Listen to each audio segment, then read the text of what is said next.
今儿听着你这咳嗽比以前好的多了哇。今儿好多了，你听着声音都差不多快好了。爸，你咋又开始咳嗽了？你还说的不是你给我传染的了？那我再去给你包点药吧。包啥药了？吃了2天了都不管用。不吃拉倒，死而不收。那妈，那我出去一下啊。中，那你去吧。一封信要迟来多少天？2颗心要承受多少痛苦的煎熬？彼此完全明了，你应该会明白我的爱。虽然我从未向你坦白，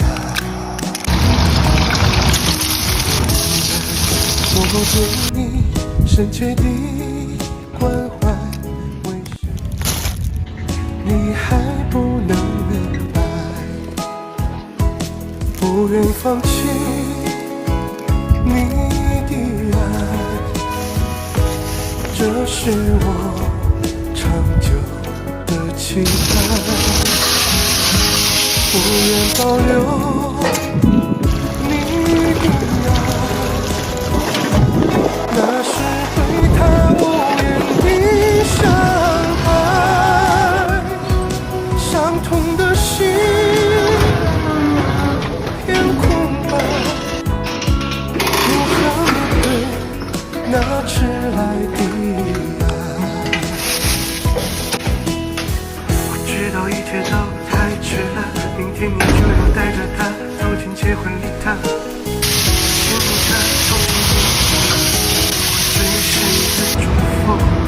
你应该会明白我，虽然妈，我给俺掰好点黄蒿，你给他炒炒吧。要真是你可去好的。哎呦，是呗，你看他要咳嗽吃2天药也不管用，你上回不是说这好点黄蒿炒吃可管用？咦，这弄活的还怪好的哇！叫当时洗洗给他炒一顿，叫他先吃点。中，叫我洗吧，洗你先给他炒。这洗多少了？给他都洗了。洗一点都妥了，这些重不重？重，就那都够了。这是我长久的期待，不愿保留你的爱，那是对他无言的伤呀，先生吃饭吧。中来了。伤痛的心。烩面吃着怪有味的，可好吃了。啥饭呢？烩面呀。赶紧吃吧，还啥饭呢？给牙先给你哈了黄蒿，我给你炒了炒。你不是咳嗽老厉害，当时吃吧给。还不是他给我传染的。赶紧吃一点，别说了。